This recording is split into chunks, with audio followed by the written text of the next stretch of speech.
This is Chris the Nightmare Viola, and you're watching Mr. Boxing Today on YouTube. Heavyweight boxing fans, what's the deal? So I'm on BoxingScene.com and I see a article here. What is this? Anthony Joshua says, if I beat Deontay Wilder, critics will say he's shit. Okay, let me go ahead and read what else he had to say, and I'm going to chop it up with you guys. So this is a interview he had with City AM. Okay, so he says, it's like, what can I do? With boxing, people say AJ's going to beat him. He's going to knock him out. And then when you do it, they say, oh, he's a bum anyways.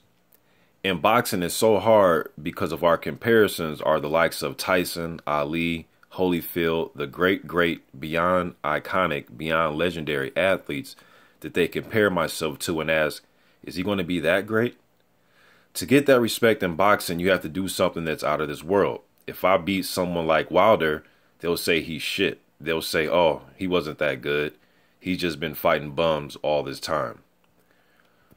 All right, I mean, I agree with him to an extent. I mean, you know, with boxing, man, you always want to have critics. You know, there's Mike Tyson critics. There's Ali critics. All those great, iconic guys who he just named, they all have critics too. So you're not going to satisfy everybody, man. That's just not going to happen. And that goes without saying. But that may be simplistic to us, but these fighters and athletes, when you're in there, you try to, especially in boxing, man, because you want to be able to sell that next ticket. So you want to win your fights and you want to put on the show for the crowd. So you want everybody to like you.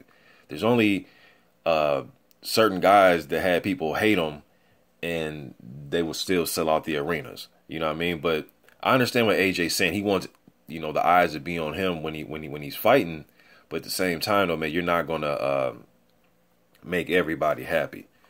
As far as him, you know, will the crowds or will the fans say that if he were to beat Wilder, that Wilder was shit? They might, but anybody that you know really knows anything about boxing, really, man, this is their era of the heavyweights.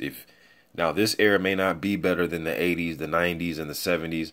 And that's fine, but this new era, because to me, the Klitschko era is starting to be over with. Now, I know Klitschko has a rematch with Tyson Fury. He can change everything. But if I were to bet and and just speculate a little bit, I'm comfortable saying that I think the Klitschko era is over.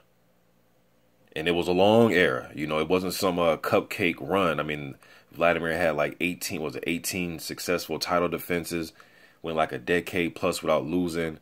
Vitali, he did his thing when he had the WBC title. So now that we're past that era, now we have the Wilders and the Anthony Joshuas and the Tyson Furies and the Huey Furies and Jarrell Miller. You know, you have a cast of new contenders, and you have a cast of new prospects that are coming up too. Trevor Bryan, Gerald Washington.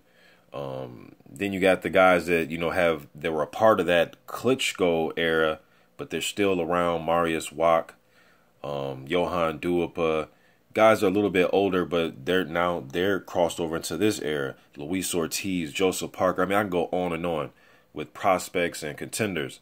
So this is the new era. So only thing that Joshua's worried about is just conquering this new era. I mean, he beat Gary Cornish, who was an undefeated prospect.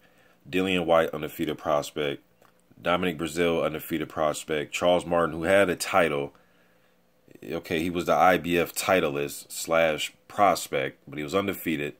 I mean, you have a run like that, and then, you know, possibly he's going to fight Pulev. They haven't made the announcement yet, but I believe Pulev is the front runner for the fight November 26th, although I've heard Pulev may choose to defend his EBU title. I know the EBU ordered a fight between Pulev and Marius Wack. I don't know how much Marius Wack has, man. I thought Marcelo Nascimento beat him. I watched that fight on YouTube, and I thought Nascimento won that fight. But back on track, though, if he fights Pulev and beat him, and then he goes into a Joseph Parker fight, I know Parker's getting ready to fight Alexander Dimitrenko. Is not a gimme, but let's just say Parker wins. So Joshua beats Pulev, and then he goes on, and let's say he defeats an undefeated, undefeated top up-and-coming contender in Parker. That's a hell of a resume for this era.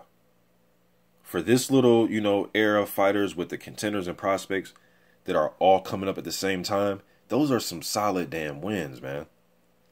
And then if you were to go in there and fight Wilder and then beat him too, I don't get how, you know, somebody wouldn't respect that.